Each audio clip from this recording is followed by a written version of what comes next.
And ये खड़ी है अपनी गड्डी। लेट्स गो पावा, लेट्स गो। ये देखो भाई बीस्ट, आखिरी बार देख लो, अब इसके बाद तो 6-7 दिन बाद ही देखने को मिलेगी, हो सकता है ज़्यादा दिन भी लग जाए। उन्होंने बोला है कि जो ट्रांजिट टाइम है वो 8 दिन का है, 8 से 10 दिन का, और फिर क्लियरेंस वगैरह में 1-2 दिन और लगा लो, लग सकते हैं, बस इतनी दिन है। ये देखो जी, करेक्ट 49 किलोमीटर है और 50 मिनट का रास्ता है। 12:06 पे मैं पहुंच जाऊंगा।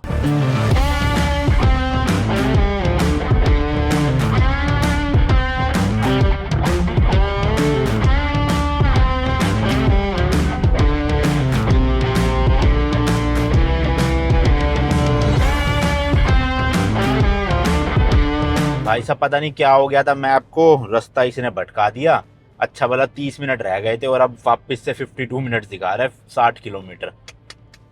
यार ये वेज ऐप भी ना यहाँ पे भाई धोखा दे दिया, जबकि गूगल मैप तो बेकार है बिल्कुल, यहाँ पे अपना मलेशिया में चलता ही नहीं ढंग से। तो इनकी वेज करके ऐप थी, वो मैंने कर रखी थी कि सही होएगी, पर उसने भी धोखा दे दिया भाई साहब। अब बताओ 12:30 पहुंचने का टाइम दिखा रहा है, आधा घंटा लेट। और यार आज आखिरी दिन है अपनी गाड़ी के साथ यहाँ दूसरी कंट्री में, उसके बाद अपनी गाड़ी इंडिया पहुंच जाएगी। और मतलब मैं अभी सोच रहा था यार वैसे ही रात को बैठ के ना, कि जब मैं इंडिया से नेपाल पहुंचा था 3 दिन की जर्नी के बाद, तो मेरे कमर में इतना गंदा दर्द था ना, मतलब आप समझ लो बैठा भी नहीं जा रहा था, चला भी नहीं जा रहा था, लेटा भी नहीं जा रहा था, ऐसी हालत हो रही थी, क्योंकि मेरे को स्लिप डिस्क की प्रॉब्लम है जो। तो नेपाल में गड्ढे वड्ढे बहुत थे, उसकी वजह से पता नहीं क्या हुआ, झटका पड़ा या क्या, बट भाई बहुत बुरी बैंड बज गई थी मेरी।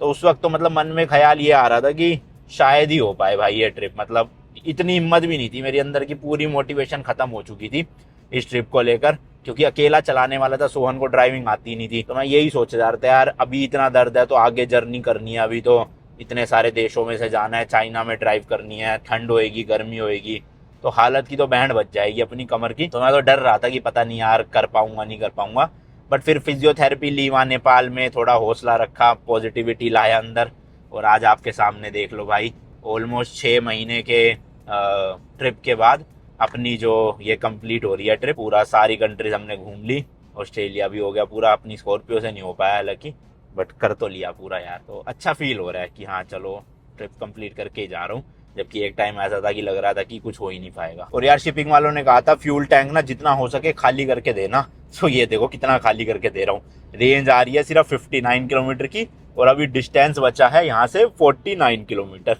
मतलब मैं वहां पहुंचते पहुंचते भाई 9-10 किलोमीटर की रेंज बचेगी। और एवरेज बड़ी कम दिखा रही है यार, 8.7 की, जबकि 10:30-11 की दे देती है आराम से।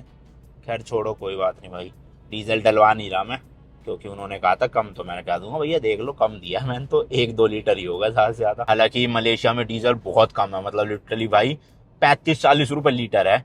तो अगर अलाउ होता मैं तो पूरा भाई गाड़ी में भर के 50-60 लीटर डीजल, और छत वाले टैंक में भी 20 लीटर डीजल, 2-4 टंकियां और भर के शिप करवा देता इंडिया में। कम से कम भाई 5-10 हज़ार रुपये का तो प्रॉफिट हो ही जाता। बट शिपिंग के दौरान भाई जितना जितना तेल कम हो गाड़ी में उतना होता है, क्योंकि कंटेनर भाई गर्मी धूप से निकलेगा तो आग वाग लगने के चांसेस होते हैं, और दूसरा वेट बढ़ता है कंटेनर का, तो शिपिंग वालों को इसलिए दिक्कत होती है उस चीज़ से। और दूसरी चीज़ भाई बैटरी भी उन्होंने कहा डिस्कनेक्ट करके रख देनी है, मतलब मेरे को क्या देनी है, मैं तो उनको गाड़ी आज हैंड ओवर कर आऊँगा, जब वो कंटेनर में लोड करेंगे तो वो खुद ही डिस्कनेक्ट कर लेंगे, और फिर जब हम इंडिया में लेंगे गाड़ी तो अपना डिस्कनेक्ट कर लेंगे मस्त। और आपको याद होगा ये मैंने टच एंड गो कार्ड लिया था मलेशिया का, जैसे अपने इंडिया में फास्ट टैग है ना, उसी तरह से ये है, टोल टैक्स में बस टैप करो और निकल जाओ। तो इसमें मैंने भाई 100 रिंगेट भरवाए थे एंट्री के टाइम पे उस वक्त, तो मतलब 1700 रुपये, और अभी इसमें सिर्फ 13 रिंगेट बचे हैं, मतलब कि मान लो 200 रुपये बचे हैं भाई। ऑलमोस्ट 1100 रुपये का टोल टैक्स मैं भर चुका हूँ अपना इस ट्रिप पे। तो टच एंड गो है भाई लेफ्ट में, लेफ्ट लेना पड़ेगा। लेट्स गो, ये टैग लिखा है ना ब्लू कलर का, यहीं पे है टच एंड गो।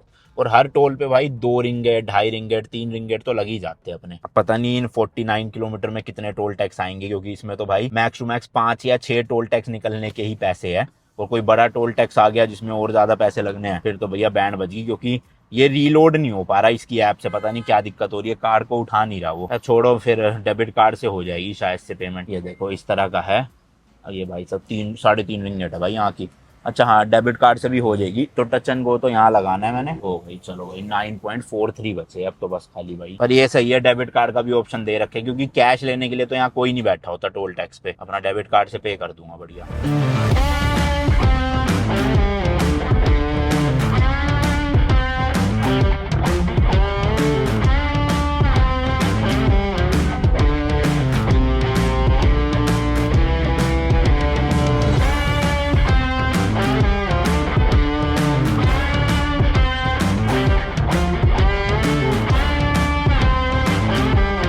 भाई ये देख सकते हो आप लेफ्ट एंड राइट में ना काफ़ी सारी यहाँ पे कंपनीज है अलग अलग शिपिंग वाली, क्योंकि ये ट्रक और कंटेनर देखो बोरे इस तरह के देख के आपको पता चल ही गया होगा एरिया आ गया है। अब जो मेरे को जिन ऑफिस में जाना है वो यहाँ से 1.5 किलोमीटर है बस। तो अभी ये ट्रैफिक का जाम मतलब ट्रकों का जाम लगा पड़ा है, ये निकलते ही अपन पहुँच जाएंगे। देखो इस तरह के कंटेनर होते हैं भैया। ये तो बड़ा कंटेनर है शायद, हमारा तो 20 फीट वाला होता है, उसमें एक गाड़ी आ जाती है बड़ी, मतलब SUV वगैरह मेरी जैसी। तो अभी तक मैंने दोनों बार जो शिपिंग करी है वो उसी में करी है, अब तीसरी बार भी शिपिंग उसी में हो रही है भाई। बट भाई ट्रस्ट मी, मतलब यूके से इंडिया आने में शिपिंग करने में जितना पैसा नहीं लगा ना, उससे डबल पैसा मलेशिया से इंडिया भेजने में लग रहा है, पता नहीं क्यों भाई। मतलब फ्रेट चार्जेस तो इतने ज्यादा नहीं है, लेकिन यहाँ के जो एजेंट वेजेंट के चार्जेस है भाई इतने महंगे यूके में नहीं लिए उन्होंने पैसे इतने जितने यहाँ लग गए। तो मतलब अभी मैं एग्जैक्ट अमाउंट तो जब भी बताऊंगा जब इंडिया आ जाएगी मेरे हाथ में गाड़ी, तभी मुझे भी पता चलेगा फाइनल बिल कितना है क्या है। बट अंदाजा दूं तो भाई आपको याद होगा लंदन वाली ट्रिप में मैंने शिपिंग के जितने बताए थे ना आपको रिटर्न करते वक्त, उससे डबल कर लो डायरेक्टली बस। भाई बहुत महंगी, मतलब हद से ज्यादा महंगी है शिपिंग। चलो भाई हमें ले लेना है लेफ्ट, अब यहाँ से ट्रैफिक खत्म, लेट्स गो। साफ सुथरी रोड है, बारिश आ गई भाई, बढ़िया। आज यार एक बार गाड़ी धुल जाएगी अच्छे से, क्योंकि मैंने वॉशिंग करवाई नहीं। तो अंदर से तो चलो कोई नहीं, गंदी है, अपना इंडिया में जाके ड्राई क्लीन करवाऊंगा अच्छे से, डिटेलिंग ले जाके। और इसका रैप का भी सोच रहा हूँ, पता नहीं रखूँ या ना रखूँ, आप बताना कमेंट सेक्शन में। मैं तो सोच रहा हूँ मतलब रख के रैप क्या फ़ायदा भाई, उतरवा लूँगा और इसका जो मेरा मैट PPF थी वो वाला लुक अचीव कर लूँगा वापस से। कई दिन हो गए ना, मतलब कई दिन क्या 1.5 साल हो गए ऑलमोस्ट वैसे देखे हुए मुझे, तो इसलिए बढ़िया हो जाएगा सीन अपना। बाकी आप क्या होगे कि रख लो रैप, ऐसे ही तो रख लेंगे, या आप क्या होगे कोई नया रैप बनाओ जिसमें जितनी कंट्रीज अभी तक कर लिया ना वो सारे मैं प्रिंट करवाऊँ, डिज़ाइन करवाऊँ और वो वाला फिर लगा। बट यार पता है इंडिया में ना मैं रैप के साथ घूमना नहीं चाहता, क्योंकि बहुत अटेंशन मिलती है इस गाड़ी को। फिर रैप देख के ना लोगों को मतलब लोग पहचान जाते हैं कि हाँ ये वही गाड़ी है। तो कभी कभी मैं कहीं जा भी रहा होता हूँ ना तो भाई लिटरली बहुत लेट हो जाता हूँ, बार बार रुकना पड़ता है। और फोटो भी मैं लेता हूँ, अगर कोई बोलता है तो मना कर नहीं सकते भाई, इसलिए मैं सोच रहा हूँ नॉर्मल करवा लेंगे। क्योंकि अब मैं थोड़ा फैमिली के साथ घूमूंगा इस गाड़ी में इंडिया में, तो अगर मैं रैप लगा के घूमूंगा तो फिर वही है भाई, रास्ते में काफ़ी मतलब डिलेज हुआ करेंगे, और स्पेशली रात में लोग रुकवाते हैं तो रिस्की लगता है थोड़ा सा। तो इसलिए रैप उतरवा ही दूंगा, छोड़ो भाई नॉर्मल जैसे पहले थी ना गाड़ी वैसी रखेंगे इसको। फिर जब अगली ट्रिप होएगी, जो कहाँ की होएगी, कैसे होएगी, कब होएगी, वो सब मैं इंडिया पहुंच के बताऊंगा आपको, तब नया रैप करवा लेंगे। और उस बार ऐसा कुछ रैप करवाएंगे कि उसमें पूरा ही सारी कंट्रीज जो कर चुका हूँ वो भी शो हो जाए, और जो करने वाला हूँ वो भी आ जाए, है ना। बारिश आई गई भैया करते करते, और 970 मीटर रह गया है। जैसे देखो एक ये है कंपनी NGO चुंग बैंक करके। चाइनीज़ बहुत है यार यहाँ मलेशिया में, इंडियंस तो है ही क्या खैर, पर चाइनीज़ पॉपुलेशन बहुत है। ऑस्ट्रेलिया में भी बहुत है चाइनीज़, इन देशों में मतलब चाइनीज़ आपको काफ़ी दिखेंगे। और यही आप UK यूरोप की बात करोगे, US की बात करोगे, वहाँ इतने चाइनीज़ नहीं दिखते, और इंडिया में तो खैर वैसे ही नहीं दिखेंगे। इंडिया चाइना के रिलेशनशिप कुछ खास है नहीं, क्योंकि तो ये जो इतने सारे वेयर हाउस है भाई, इन्हीं किसी वेयर हाउस में अपनी गाड़ी जो है वो स्टोर होएगी जब तक पूरी कस्टम क्लियरेंस मिलके कंटेनर जो है वो शिप पे लोड नहीं हो जाता। और शिप जो है वो 7 जून की है, तो मेरे ख्याल से एक दिन पहले ही आती होगी, 1 या 2 दिन पहले यहाँ पे। तो मेरे ख्याल 5 या 6 जून को आएगी यहाँ मलेशिया में, और फिर कंटेनर जो है वो लोड हो जाएगा। तो मैं कोशिश मतलब मेरा काम ये है कि गाड़ी में कंटेनर को लोड करवाना, साथ में कस्टम क्लियरेंस करवाना, मतलब कि कारनेट पे स्टैंप वगैरह करवा के फिर मैं उसके बाद निकल सकता हूँ। अब हो सकता है वो प्रोसेस में 1 दिन लगे, 2 दिन लगे, 3 दिन लगे बीच में, क्योंकि सैटरडे संडे भी आ रहा है, मंडे को हो, ट्यूसडे को, कब होगी मुझे आइडिया नहीं है इस चीज़ का। जैसे ही मुझे थम्स अप मिलेगा मैं फ़्लाइट बुक करके इंडिया भग लूँगा सीधा। अब वेट नहीं हो रहा है यहाँ पे, अब तो मुझे घर का बिस्तर चाहिए अपना। मेरी वाली कंपनी का नाम है भाई वेरिनो एजेंसी करके, इसी रोड पे दिखा रहा है लेफ्ट साइड में कहीं पे। कहाँ है भाई ये देखो, योंग फोंग रिक्लेम्ड रबड़, ये सब चाइनीज़ कंपनी है मेरे को लग रहा है। ये जो पूरा कर रखा है ना यहीं कहीं दिखा रहा है मैप में तो कितने है भरावा, यही वाला वेयर हाउस होगा जहाँ तक मुझे लग रहा है। एक बार फ़ोन कर लेता हूँ एजेंट को, उन्हीं से बात करें। ये तो भाई एरिया भी ऐसे सुनसान सा है, पता नहीं यहाँ पे टैक्सी आएगी भी या नहीं आएगी, तो जाऊँगा कैसे इतनी दूर में वापस। देखते हैं पहले गाड़ी तो दे, फिर जुगाड़ करूँगा कुछ। आ रहे हैं, वो बात हो गई है मेरी उनसे, उन्होंने देख लिया मुझे, पता नहीं कहाँ से देखा है, कौन सी बिल्डिंग से देखा है। Hello mister, how are you, why are you, आओ तुम्हें गाड़ी में भर के इंडिया ले चले। लो भाई ये जनाब आ गए हैं ब्लू टी-शर्ट वाले, और ये भाई साहब आ गए स्कूटी में गेट खोलने के लिए, तो अंदर ले जाना है। कहा था ना मैंने यही वेयर हाउस है, मतलब एग्जैक्ट लोकेशन पे लेकर आया मैं। आप बीच में थोड़ा सा भटक गया था रास्ते पे, बट एंड में सही हो गया। क्या है भैया, आधा खोल के चले गए, अरे बंद कर दिया। ये भाई साहब भी मुझे चाइनीज़ ही लग रहे हैं जहाँ तक, है ना। चलो जी चलो, खुल गया। होपफुली यहाँ पे वीडियो रिकॉर्डिंग के लिए कोई दिक्कत ना करे, क्योंकि इंडिया में तो बहुत दिक्कत करते हैं वो पोर्ट पे। तो यहाँ कह रहे जी वो कंटेनर पड़े तो है, शायद से उनमें से कोई एक कंटेनर होगा। चलो जी यहाँ लगा देते हैं। So what's the procedure now. Now that the car is here, the container is already there. Okay. So tomorrow, these guys will put your car into that container. Okay. So right now, shortly, I will bring you to customs. Customs. Okay. Yeah. For the carnet stamp. Stamping and all the Okay. whatever procedure. Yeah. Previously, when you came from Thailand, Yeah. you just show them the carnet at the border. Yes. Yes. They stamped the carnet They stamped and the they carnet. gave me a permit. 3 The one- months permit. The one that you stick on your car, right? No, it's a paper, like green color paper. I sent you, yeah, this You one. see this one? Yes, Okay, yes. this one is valid until July 21st. Yes, yes. And insurance also. हाँ। तो भाई ये कह रहे हैं कि अब हम जा रहे हैं सीधा कस्टम ऑफिसर्स के पास कार्नेट पे स्टैंप वगैरह लगाने। अरे यार बैग उतार ही देता, पर ये कह रहे हैं गाड़ी को उधर लगा दो जहाँ कंटेनर खड़ा है ना, यहाँ कह रहे हैं भाई ये इस तरह से। और वो जो सामने लकड़ी के वो पड़े हैं ना भाई, उसमें बाइके वाइके और काफ़ी सामान और भी पैक वैक होता है। तो अपना तो पूरा मेटल कंटेनर में जाता है जिस तरह का ये कंटेनर। और चलो भाई चलो, लेट्स गो, विदा कर देते अपनी गड्डी नू। अरे लोग हो जा भाई, हो गई ना, तो चाबी तो इनको ही लेकर जानी है। लेट्स गो भाई, गाड़ी नू यहाँ छोड़ देते हैं इस तरह से और हम निकलते हैं। तो यहाँ से बता रहे हैं जो कस्टम ऑफिस है वो 30 मिनट का रास्ता है, तो फिर मैं सोच रहा हूँ वहीं से निकल जूँगा, यहाँ वापस क्यों आना है, बाकी काम ये संभाल लेंगे सारा। तो ये है जी अपना कंटेनर जिसमें गाड़ी जाएगी, ब्लू कलर का बाहर पड़ा हुआ है। आज ही आया ये, कल था नहीं, वरना कल हो जाती है ये काम। तो अभी मैं इन भाई सब के साथ इनकी गाड़ी में जा रहा हूँ और कस्टम क्लियरेंस करवाएंगे। Can I get the taxi from custom office Yes, you can. To KL central? Where are you staying? Near Merdeka square.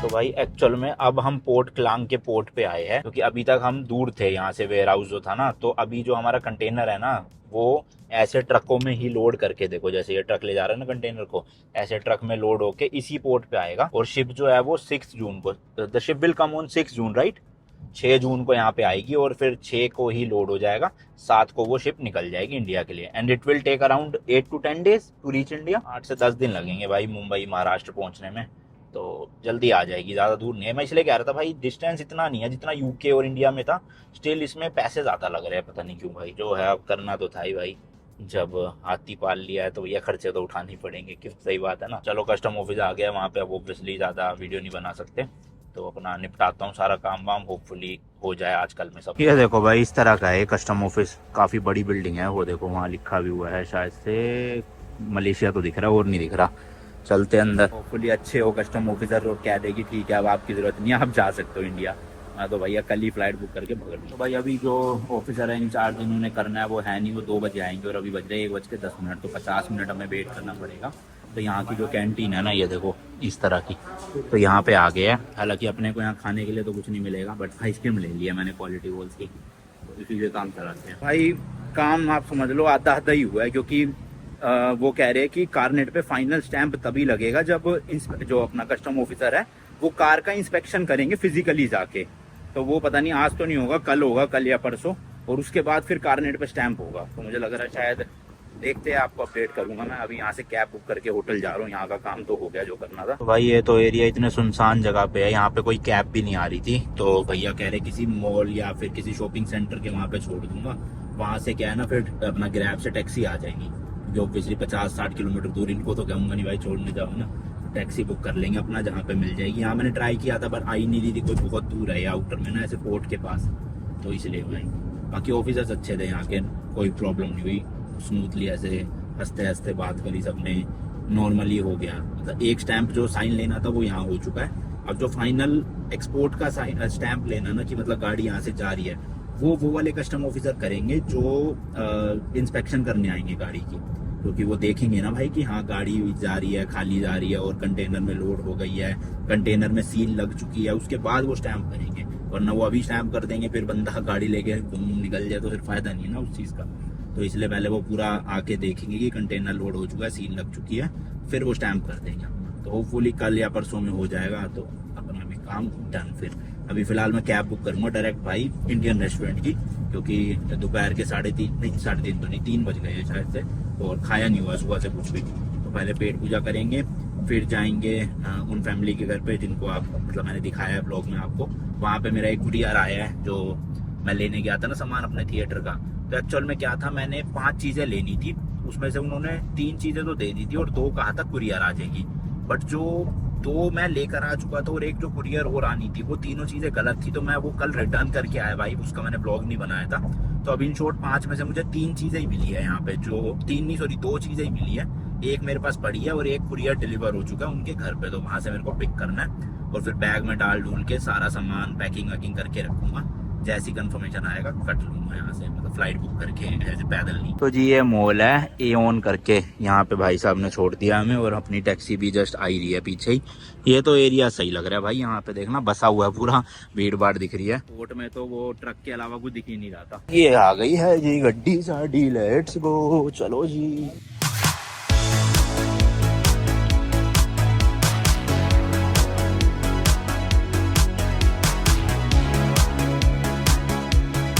लो जी लो, तो आज लिया मैंने वेज थाली। इसमें क्या है, भिंडी है, ये पता नहीं क्या है, ये दाल है, रायता है, ये पनीर होगा शायद, हाँ, चावल है, रोटी है और अचार है, सैलेड है और गुलाब जामुन है, बाकी एक मैंगो शेक। भाई मजा आ गया, पेट भर।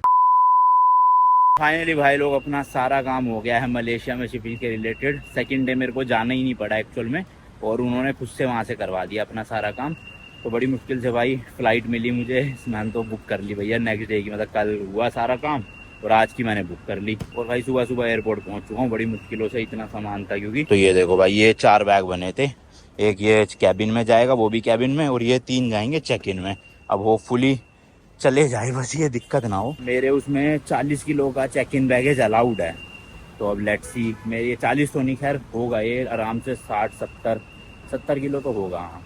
तो अब उसके एक्स्ट्रा पैसे देने पड़ेंगे, क्योंकि ऑनलाइन खरीदा नहीं जा रहा था एक्स्ट्रा बैगेज, क्योंकि 24 घंटे से कम बचे थे ना फ्लाइट में, इसलिए। तो अब यहाँ एयरपोर्ट में तो महंगा मिलेगा लगेज, मेरे ख्याल 1000 रुपये लेते 1 किलो के। बाकी लेट्स सी। फ्लाइट अपनी वही मलेशियन एयरलाइन की है, तो गेट उसका कहाँ पे है भैया। तो भाई बैग थे मेरे, एक 25 किलो, एक 21 किलो और एक 14 किलो, टोटल 60 किलो था, जिसमें से 40 तो फ्री था।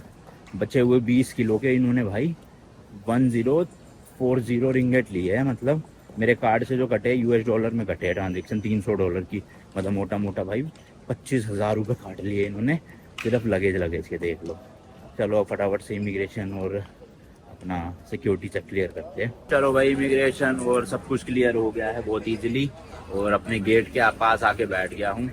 होपफुली 10-15 मिनट में बोर्डिंग शुरू हो जाएगी, तो मैं तो जल्दी चला जाऊँगा, क्योंकि अपना आराम से जाकर सोऊंगा भाई। 5.5 घंटे की फ़्लाइट है, मस्त सोते सोते नींद पूरी हो जाएगी दिन में।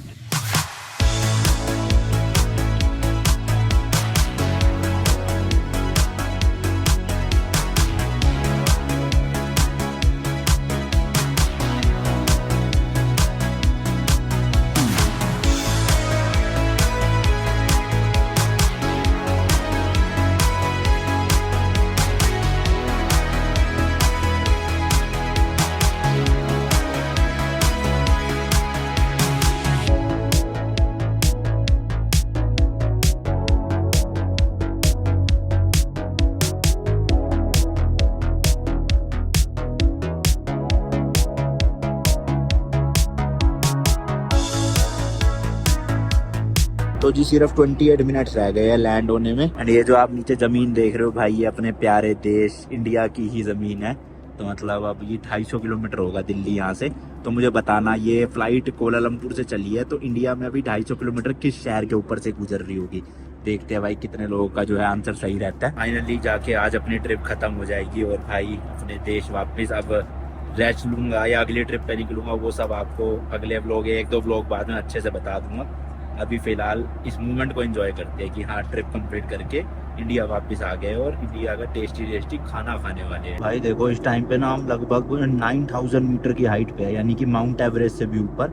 और यहाँ से आप देखोगे ना, ये जो छोटे छोटे ऐसे ब्लॉक नहीं बने हुए ये इस तरह के, ये है शहर, मतलब घर बने हुए शहरों में। और ये बाहर के एरिया शहर के सारे खेत वेत हो गए, प्लॉट है, रोड्स हो गई। फिर जैसे अभी देखो ये गुच्छा आ गया, इसमें भी घर बने हुए सारे। इसके अलावा एक ये गुच्छा आ गया, इसमें भी देखो सारे घर बने हुए हैं A to Z पूरे। तो ऐसे अलग अलग तरह के गुच्छे बने हुए हैं। यहाँ बना हुआ है, यहाँ बना है, यहाँ बना हुआ है। क्या बात है, ऊपर से पर सब कुछ फ्लैट लग रहा है भाई, ऐसा लग रहा है चपटे घर हो पूरे, है ना, जमीन से चिपके हुए। तो भाई अभी ऑलमोस्ट 50-55 किलोमीटर रह गई है दिल्ली की अपनी मतलब डेस्टिनेशन, और ग्रेटर नोएडा के ऊपर से होते हुए निकलेंगे अब हम ये। तो आने वाला है जी दिल्ली, काफ़ी नीचे आ गए हम, अराउंड 3000 मीटर्स की हाइट पे है। तो बस लैंडिंग होने ही वाली है 10 से 12 मिनट में। गोल सा चक्कर बना हुआ है भाई, ऐसे नहीं लग रहा है जैसे यूएफओ लैंडिंग हुई हो यहाँ पे कोई, उसका निशान हो भाई साहब। ऊपर से बैठ के तो ऐसी अजीबोगरीब चीज़ें देखने को मिल रही है, क्या बताऊँ बस आपको। अभी ये वाली रोड देखो, बिल्कुल स्ट्रेट स्ट्रेट है ना वो आगे तक, कई रोड तो ऐसे जिगजैग थी भाई। ये देखो जैसे ये भाई, ये क्या लॉजिक था, मतलब इनको इतना जिगजैग बनाने का, सीधा सीधा नहीं बनाई जा सकती थी ये रोड। फालतू में इतना कंस्ट्रक्शन मटेरियल वेस्ट हुआ होगा, टाइम वेस्ट हुआ होगा, देखना ऐसे ऐसे ऐसे ऐसे गोल गोल गोल गोल घुमा रखी है। सीधा वहां से लेके अपना यहाँ पे खींच देते, रोड काम हो जाता। कुछ रीजन तो होगा खैर, वैसे एम ही पागल तो है नहीं कि टेढ़ी मेढ़ी बना रखी है। गाड़ियाँ देखो कितनी पिद्दी पिद्दी सी लग रही है बताओ। और वैसे वो देखो बस जा रही है ये नहीं, है ना भाई, कितनी सी लग रही है बस।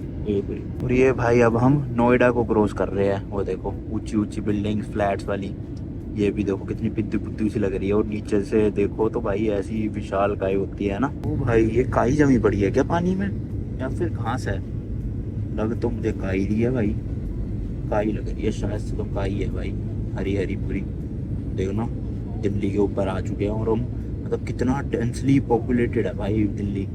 जरा जरा से घर आपको ऐसे चिपके चिपके से दिखेंगे एरिया में, ये देखो। और ये क्या चीज़ है भाई, ये क्या बना हुआ, कोई सोसाइटी होएगी शायद से बड़ी सी। अरे गोल गोल क्या है इसके साइड में, वो देखो भाई लोटस टेम्पल ऐसा दिखता है ऊपर से। अरे है तो तगड़ी चीज़ है ना। कितने लोग गए हो आप बताना मुझे जरा, क्या मस्त लग रहा है भाई ऊपर से मस्त। अब तो जी काफ़ी नीचे आ चुके हैं, घर भी देखो अच्छे से दिख रहे हैं, सबकी छतें वतें पूरी है ना। और एयरपोर्ट भी बस आ ही गया। लेट्स गो भाई, रेडी हो जाओ लैंडिंग के लिए। ये देखो जी स्कूल होगा ये कोई बहुत बड़ा, फोन में देख रहा हूँ ना, बाहर ऐसे चक्कर से आ रहे हैं क्योंकि डाउन जा रहा है ना प्लेन। अब लग रही है गाड़ियाँ बड्डी बड्डी, रोड भी बड्डी बड्डी। चलो जी, बाकी ये आ गया है एयरपोर्ट, ये सारा लैंडिंग होएगी अब यहाँ पे। ये प्लेन्स वगैरह खड़े हैं देखो, एंड किसी भी सेकंड पे भाई टच डाउन हो सकते हैं। देखते हैं झटका आएगा कि नहीं आएगा, या स्मूथ लैंडिंग होएगी।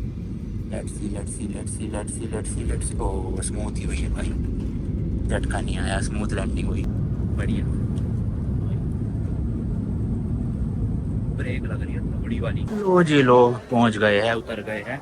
जल्दी जल्दी आगे चलता हूँ इमिग्रेशन, ताकि जल्दी क्लियर हो जाए, वरना भीड़ लगी तो फालतू का आधा घंटा वेस्ट होता है फिर। इमिग्रेशन तो भाई 2 मिनट में क्लियर हो गया, बस अब बैगेज का वेट हो रहा है, ट्रॉली में डाल के कट लूंगा घर। भाई साहब आके ही ना दे रहा, 20 मिनट हो लिए, सबके बैग आ रहे हैं, सब ले जाए जा रहे, मेरे ही पीछे छोड़ दिएगा तीनों बैग। चलो शुक्र है भाई, एक तो आया, अब 2 और रह रहे। एक बड़ा सूटकेस है, वो भी शायद आ ही गया बोरा, और एक छोटा बैग है, पता नहीं कहाँ है। लो जी लो, लास्ट भी आ गया, मेरा ही है ना। ये देखना भाई साहब, इतने बैग देख के अब कस्टम वाले ना रोक ले कि चेक करवाओ जी।